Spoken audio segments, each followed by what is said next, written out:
incluso de los oídos. Miren bien esta lámina, ahí nos van a identificar exactamente las áreas que se considera una rejilla respiratoria superior, que implica la inflamación de la mucosa respiratoria hasta la laringe. ¿Sí? Entonces, esto es lo que vamos a estudiar hoy. La semana que viene vamos a ver respiratorias que tienen que ver con lo que es tráquea, bronquios y pulmones. Este tipo de infecciones es muy frecuente en niños y es motivo de consulta recurrente. Ustedes como médicos lo que más van a... No se comen en el laboratorio. No se comen en el laboratorio.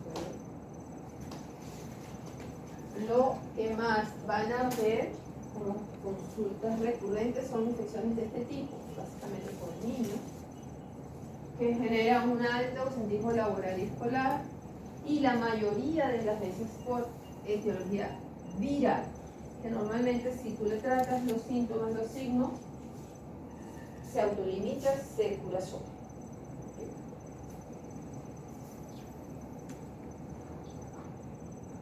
Tenemos en nuestro organismo mecanismos de defensa mecánicos. Cuando estudiamos las barreras inmunológicas, ¿se acuerdan cuáles eran? Las principales,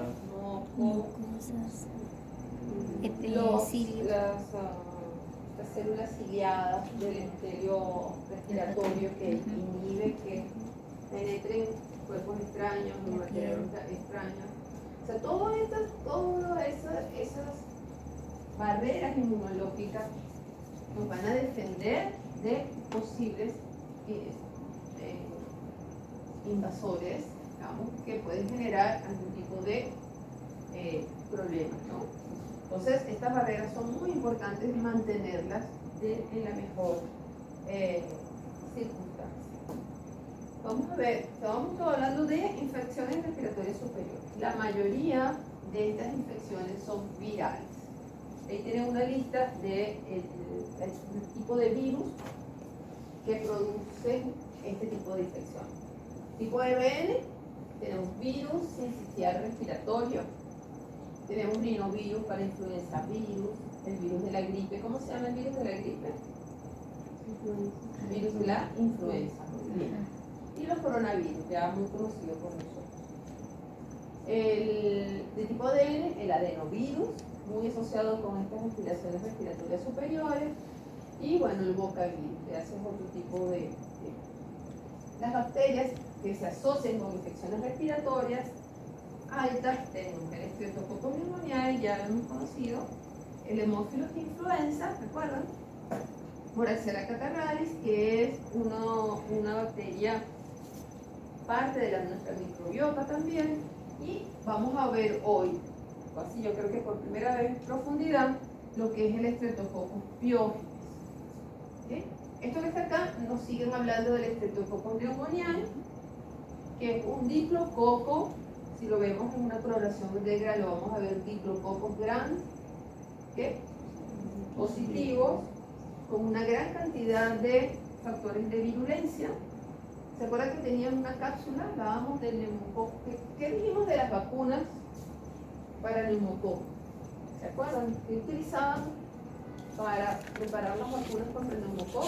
Fragmentos de la cápsula, ¿no? Fragmentos de la cápsula. ¿Qué fragmentos eran? Los polisacáridos. Sí, los polisacáridos de la cápsula, purificados para el neumococo, conforman un tipo de vacuna que no era tan buena como cuando esos polisacáridos les juntaban, los conjugaban con proteínas. Entonces era el otro grupo de vacunas con proteínas conjugadas. Muy bien. Dentro del neumococo, si nosotros hacemos un cultivo en agar sangre, ¿qué tipo de hemólisis vamos a ver? ¿Cuántos son los tipos de hemólisis que hay? Tipos de hemólisis que podemos ver en un cultivo en agar sangre. 3. ¿Cuáles son? Pregunta de examen para la semana que viene. ¿Cómo podemos ver cuáles son? Son letras griegas.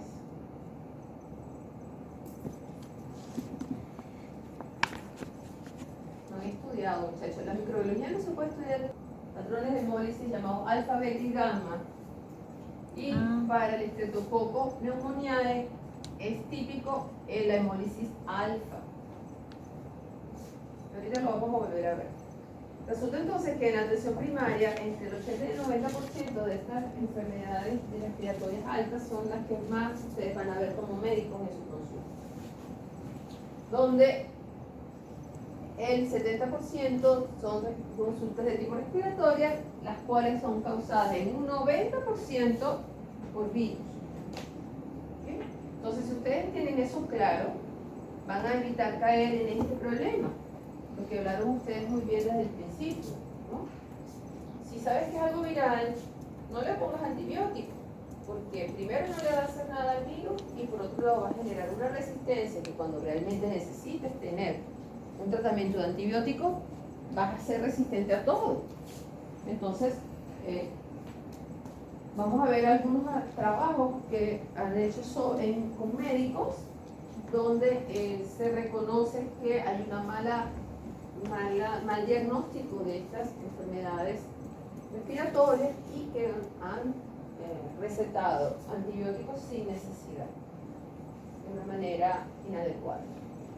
Entonces vamos a ver varias entidades clínicas. Una de ellas es, primera, el resfriado común. Todos hemos sentido que tenemos resfriado. ¿Qué síntomas tenemos cuando tenemos un resfriado? Nariz, congestión nasal, secreción nasal, rinorrea. ¿Qué más? A veces da dolor de cabeza.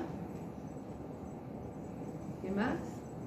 Fiebre, malestar general, queremos estar en camita, sopita de pollo, ¿sí?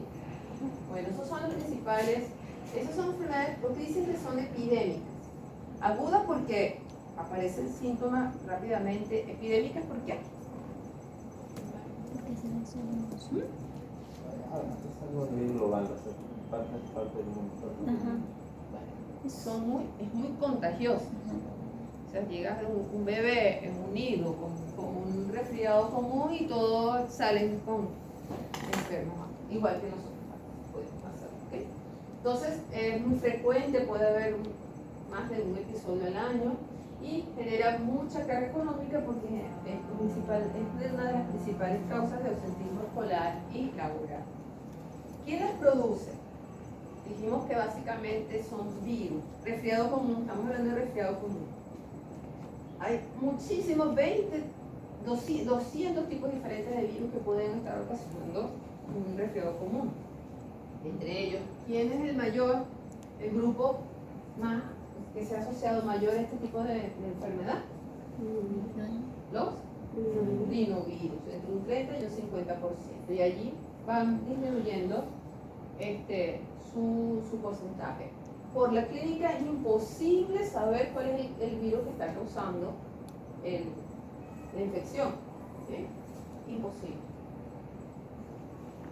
Los síntomas y signos, bueno, muy común. A ver, fíjense, hay una diferencia entre, lo vamos a ver, varios cuadros comparativos que vamos a analizar ahora, para identificar si el origen es viral o bacteriano, es que el inicio en enfermedades virales es gradual, se va empeorando la cosa, mientras que enfermedades bacterianas son de inicio súbito. Entonces, el inicio es gradual, con una incubación de 1 a 3 días, con odinofagia. ¿Qué es la odinofagia, saben? Dolor al tragar. Rinorrea, ¿qué es rinorrea? Secreción nasal, tos, fiebre. Entonces, en los primeros días, estos son días de la enfermedad, se tienen todos esos síntomas juntos y se van disminuyendo, se quita la fiebre, el dolor de garganta y puede quedar algo de tos y de rinorrea. Estamos hablando de resfriado común. Cuando hablamos de influenza, ¿qué estamos hablando? De gripe. Ya lo aprendí. Ahora, fíjense, este virus vamos a verlo en en sus detalles, un virus ARN y su ARN está fragmentado en 8 pedazos, o sea, es ARN lineal fragmentado en 8 pedazos, que lo hace altamente mutable. Puede variar muchísimo, por lo tanto, lo que yo les comentaba la otra vez, el virus que circula en un año y produce una epidemia en el 2022 no es el mismo que va a circular en el 2023 ni es el mismo que va a circular en el 2024 por su alta mutabilidad. Dentro de las glicoproteínas de superficie que caracteriza el virus tenemos muy importantes la neuroaminidasa y la hemaglutinina. La N de la neuroaminidasa y la H de la hemaglutinina sirve para clasificar a los virus de influenza. Vamos a ver que hay influenza del grupo A, B, son los más que afectan a los humanos porque hay influenza aviar, hay influenza porcina, ¿sí? Y cuando se juntan esos virus y se mezclan entre ellos, es cuando se aparecen esos super virus que generan pandemias en los humanos, como pasó con la pandemia del H1N1, que era una combinación de influenza humana y influenza porcina. Por eso cuando hay por allí, ahorita hay casos de influenza aviar, ¿no lo han oído en las noticias? Hay que si en Paracas, que si hay no sé qué, que si aquí en Lima había. Entonces es grave, porque si esa influenza aviar se mezcla con un virus de influenza humano, se puede generar una cepa bastante agresiva, ¿sí? Entonces, por ejemplo, el H1N1 viene por allí, pero hay H5N7, por ejemplo, N3H7. La combinación, la diferencia entre esas neuroaminidasas tienen que ver con la clasificación de los influencias. La sintomatología es parecida al resfriado común, pero mucho más intenso, con dolores musculares y articulares mucho más fuertes, más tos, fiebre, ¿sí? Es importante a nivel epidemiológico conocer cuál es el virus que está circulando, porque justamente si se necesita hacer las vacunas, necesitamos saber y tener el virus en la mano. Entonces, ¿cuál es la muestra que se utiliza para aislar? Ve al baño, échate agüita en la cara, por favor. ¿Qué muestra utilizarían para poder hacer esa clasificación? ¿Qué muestra usarían? ¿Cómo se llama eso? Hisopado nasofaríngeo. ¿No le hicieron un hisopado para el COVID? Parecido al mismo tipo de muestra. Entonces, hisopado se puede utilizar, colocar el hisopo en este medio de transporte y enviarlo al laboratorio. Pero eso no es para cualquier, o sea, digamos cualquier paciente que crea que tenga una influenza. Eso básicamente para estudios epidemiológicos y para estudios de investigación, justamente para saber cuál es el virus que está circulando. Entonces hace cultivos celulares o hace PCR, y esto sobre todo para hacer las vacunas. Bueno, entonces se ha desarrollado test de inmunocromatografía bien específicos, una variabilidad un poco variable la sensibilidad. Okay. También tienes inmunofluorescencia, una de las técnicas más sensibles, más específicas para identificar la presencia del virus. Okay. Entonces son pruebas de laboratorio que muestran. ¿Qué muestra la que vamos a usar? Hisopado nasofaríngeo. Muy bien, entonces ya vimos resfriado común, la gripe, y ahora vamos a ver una infección llamada faringoamigdalitis aguda. ¿Ok? Consulta muy frecuente. ¿Alguien ha tenido amigdalitis, faringoamigdalitis? ¿No? Todos tienen sus amígdalas perfectas, no. Felicito. Eso implica un proceso de inflamación de mucosas del área de la faringe y las amígdalas, como dice su nombre, que produce dolor de garganta. ¿Cómo se llamaba el dolor de garganta? Bueno, eso más que todo cuando trabaja, ¿no? Fiebre, edema. ¿Qué es eritema? Enrojecimiento de la zona. ¿Qué es edema? Acumulación de líquidos. Un proceso como aumento de volumen, ¿no? Exudado. Ya vamos a ver qué tipo de exudados pueden ser. Pueden ser de pus, pueden producirse úlceras, pueden producirse petequias. Hay diferentes tipos de sintomatología, pero miren la cantidad, el origen de esta faringoamigdalitis es en el 80% de tipo viral. Nuevamente, los virus en este tipo de infecciones tienen, digamos, prioridad. ¿Eh? Por lo tanto, si es viral, es benigna, autolimitada y fíjense, todos los virus respiratorios están asociados a esta faringe. En cuanto a cuál es el virus, aquí hay varios virus que pueden estar asociados con esto, ¿no? Y es la causa principal del uso inadecuado de antibióticos, lo que hablábamos al principio. Sobre todo si es de tipo purulenta, ahí vamos viendo. Fíjense que hubo un estudio de médicos que reconocieron que habían recetado un 73% antibióticos a pacientes que no lo requerían. ¿Y qué pasa con el resto, el otro 20%? Si no son virales, son de origen bacteriano. ¿Sí? Pero no de cualquier bacteria. Aquí la principal, o por lo menos la más importante de identificar, es el Streptococcus betamolítico del grupo A. Y ahora acostúmbrense porque ahorita lo van a ver mucho, así como EBHGA. ¿Y quién es ese? El Streptococcus pyogenes. ¿Ok?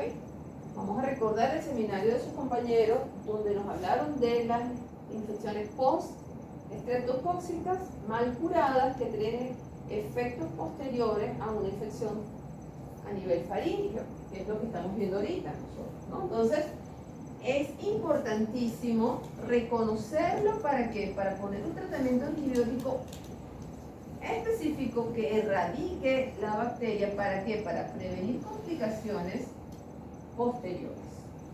¿Ok? Aquí tenemos además del estreptococo del grupo A que se llama ¿cómo? ¿Estreptococo qué? Pyogenes. Hay otros tipos de bacterias que pueden producir también problemas a nivel de la faringe. Aquí característica del Streptococcus pyogenes es un coco. Si lo vemos el gran, ¿cómo lo vamos a ver? Como cocos gran positivos en cadena. Ustedes han visto en el laboratorio estafilococos más que todo, que son cocos gran positivos agrupados en forma de racimo de uva o de grupo, pero el estreptococo son cadenitas, son cadenas. Tienen miles de factores de virulencia, muchísimos factores de virulencia. ¿Y cuál es su patrón de hemólisis en el agar sangre? Si lo llaman beta hemolítico, beta hemólisis. El estreptococcus neumonía era alfa. Muy bien. Entonces, vamos a ver cómo utilizan el cultivo en agar para poder discriminar entre los grupos. ¿Ok?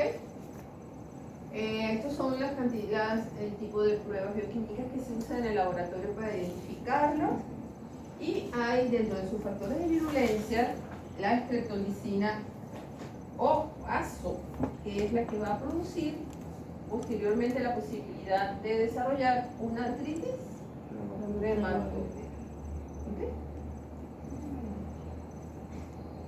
Esto tienen que conocer mucho el Streptococcus pyogenes porque lo vamos a utilizar de ahora en adelante en muchísimas infecciones va a estar presente. ¿Cómo se diagnostica este estreptococo? Una de sus formas es identificar su patrón de hemólisis, que como dijimos, el estreptococo Biógenes pertenece al grupo de los beta hemolíticos, mientras que los alfa hemolíticos, uno de ellos es el estreptococo neumoniae. Muy bien. Así lo vemos en el gran, así serían las hemólisis en agar sangre. ¿Y por qué es grupo A, B, G, C? Porque una señora llamada Lanfield, tomando en cuenta los antígenos de superficie de los carbohidratos de la pared celular, hizo una prueba de aglutinación y pudo separar a estos grupos de estreptococos según el azúcar, el carbohidrato que está sobre su pared celular. Esto no se lo tienen que aprender, es solo para que sepan que esto de grupo A, grupo B, grupo C, grupo D, grupo viene de esto, ¿no? De las características antigénicas del azúcar de la pared celular de el ¿okay? Es un poquito fastidioso en un laboratorio clasificarlo, porque tienes que hacer todas esas cosas. Ahora, estamos hablando de qué entidad? Faringoamigdalitis. Entonces, la faringoamigdalitis se puede presentar, con esa clasificación no es de la bacteria, de la entidad clínica, faringoamigdalitis. Puede ser eritematosa, exudativa. ¿Y qué es eso? Aquí vamos a ver algunas imágenes. Cuando es pultácea, es que tiene un proceso, una secreción purulenta. ¿Sí? Una secreción purulenta, pultácea. O también se pueden producir petequias. ¿Sabe lo que son petequias? A ver, ¿cómo lo describen? Pequeñas hemorragias puntuales. Entonces pueden producir hemorragias puntuales. Por ejemplo, una faringoamigdalitis por estreptococcus pyogenes podría dar una petequia. No. ¿Se acuerdan los factores de patogenicidad?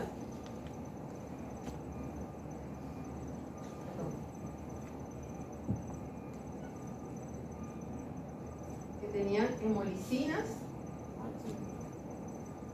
Sí, sí puede producir pequeñas petequias, ¿ok? También, aquí tenemos la clasificación entonces, puede ser una faringoamigdalitis eritematosa solamente con enrojecimiento de la garganta, exudativa o pultácea, ya vimos, ¿no? Que produce pus, formación de petequias, ya los vimos, y hay una forma de que se puede formar membrana o pseudomembrana. Y esto es típico de cuando hay infección por Corynebacterium diphtheriae, que es una bacteria que produce la difteria. Hemos hablado de difteria otras veces. La bacteria esta no hace nada sola, ella genera una toxina, la toxina difterica, que es la que genera el daño. Y contra la toxina difterica, ¿qué usamos? Toxoide diftérico. ¿Sí? Muy bien. Entonces, esa bendita toxina es tan mala. Yo no sé si vamos a ver en algún día el mecanismo de acción de la toxina, pero ella penetra en la célula, la toxina, e inhibe la síntesis de proteína a nivel de los ribosomas. Imagínense ustedes células que no pueden producir proteína.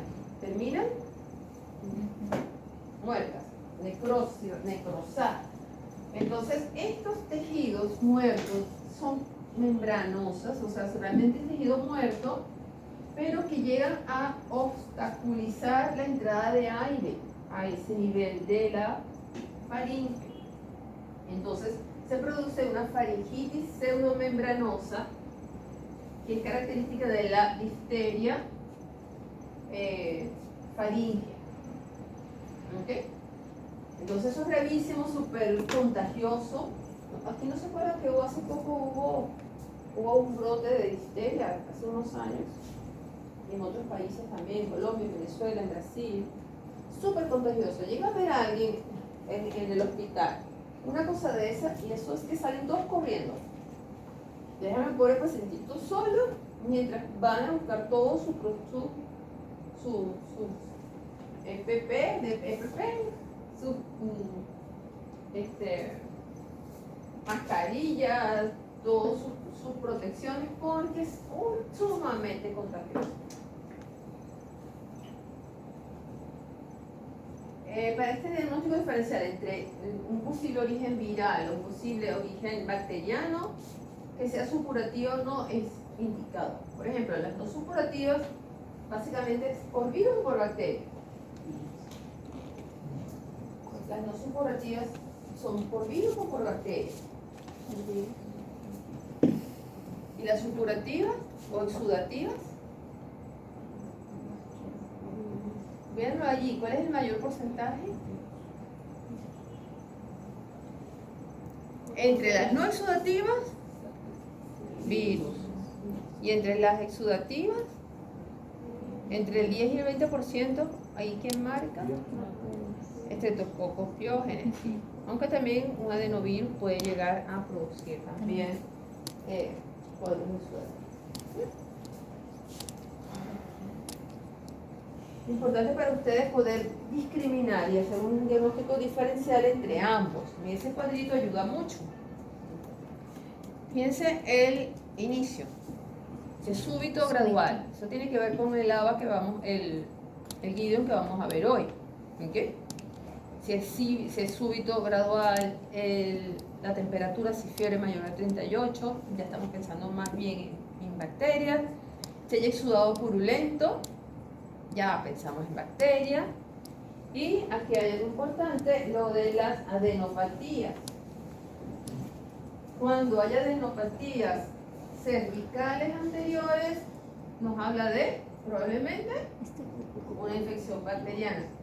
Y en viral es infrecuente, no es muy frecuente adenopatía cervical. Entonces, esos son datos que... otra cosa, la edad. La faringomigdalitis por Streptococcus pyogenes básicamente en niños, entre 3 y 14 años. Y la tipo viral es más que todo en adultos. Entonces ya esas son cosas que ustedes empiezan a manejar y pueden hacer un diagnóstico clínico y luego entonces pensar en el laboratorio. Tan importante es que ustedes puedan discriminar entre una faringomigdalitis viral de una estreptocóxica, por lo que implica, las implicaciones que tienen que evitar una complicación posterior. Diseñaron criterios de centro, donde haces como una encuesta y le pones puntaje. Esto para definir si es una infección por Streptococcus pyogenes. Entonces, si la temperatura es mayor de 38, le das un punto. Si hay ausencia de tos, le pones un punto.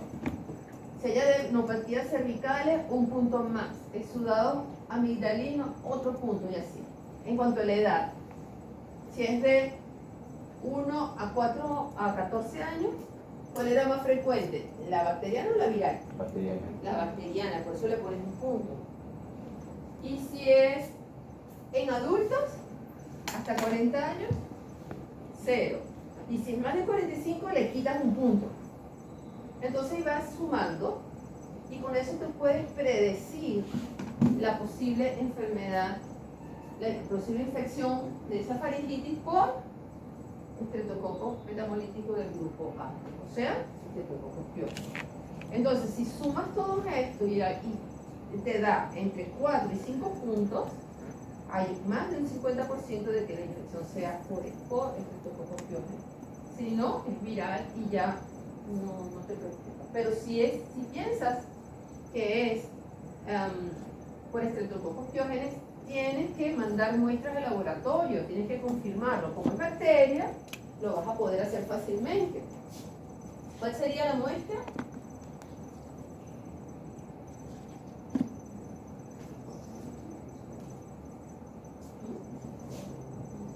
Un hisopado, pero ya sería de qué? Faringio, ¿no? Y si tiene más pus, mientras más pus haya, mejor, ¿no? Porque ahí lo que queremos es tratar de detectar la bacteria. ¿Para qué? Para detectar al agente etiológico, poder hacer un antigen, con una prueba de laboratorio puedo saber qué antibiótico poner exactamente. ¿Cómo se llama la prueba de sensibilidad a los antibióticos? Ay, no se lo han aprendido, Sí, tantas veces que lo hemos dicho. Antibiograma.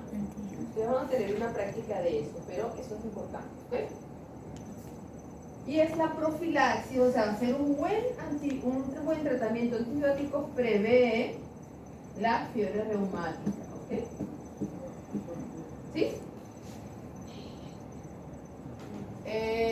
Lo que se haría entonces, muy bien como ustedes dijeron, es el sudado faríngeo y se hace un cultivo normal de rutina en la sangre y en situaciones especiales. Si ustedes ven a su paciente que no solamente tiene un exudado, sino tiene una membrana y ustedes sospechan de difteria, tienen que anotarlo en su ficha preanalítica.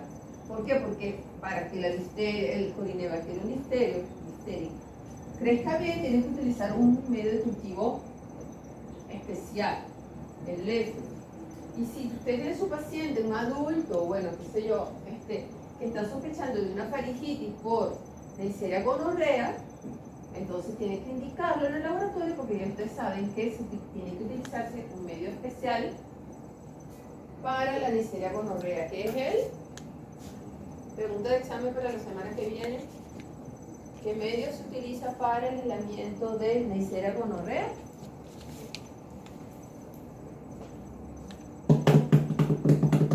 Pregunta de examen. Así van a ser las preguntas, porque ya lo hemos visto. ¿Sí? El Taller Martin, ¿se acuerdan? Que es un agar chocolate modificado con antibióticos, tal. Existen otras pruebas para identificar el Streptococcus pyogenes, por eso es tan importante que han hecho hasta inmunocromatografías para detectar esos antígenos, pero la prueba de oro, el patrón de oro es ¿cuál? Cultivo en agar. ¿Sí? O la determinación de anticuerpos contra el streptolicina O, que es el Astor, que también sirve para el diagnóstico. Bueno, aquí están. Si ustedes tienen una inmunocromatografía que tiene los niveles de sensibilidad y especificidad tan altos y le da positivo, no es necesario cultivar, ya puedes tratar. Y otros en adultos, si da negativo, tampoco, pero en niños sí, es necesario por el tema de el cultivo, que tienes que estar seguro de que sea un Streptococcus pyogenes para poderlo tratar correctamente. ¿Okay? Entonces tenemos, ya vimos, resfriado común, gripe, faringomigdalitis, ¿sí? Y ahora vamos a ver rinosinusitis aguda. ¿Qué es la rinosinusitis? ¿Qué parte anatómica se afecta en la rinosinusitis? Los senos paranasales, la mucosa nasal y los senos paranasales. ¿Ok? Quería que se ubicaran acá. Normalmente hay acumulación de líquido, secreción de pus incluso, que genera un cuadro muy doloroso, muy molesto. Normalmente hay una inflamación de estas mucosas. Normalmente el 90% de estas rinosinusitis es viral. Caemos en lo mismo, entonces, ¿cómo saber si es viral o no? Y cuando hay una sobreinfección o una infección secundaria por bacterias, es ya después de que se ha lesionado toda esa mucosa, se está inflamada y como en la nariz hay tanta microbiota, las bacterias fácilmente pueden empezar a infectar y generar todo ese problema, ¿no? Y bueno, aquí están todas las contraindicaciones, las condiciones predisponentes para que se produzca una rinosinusitis.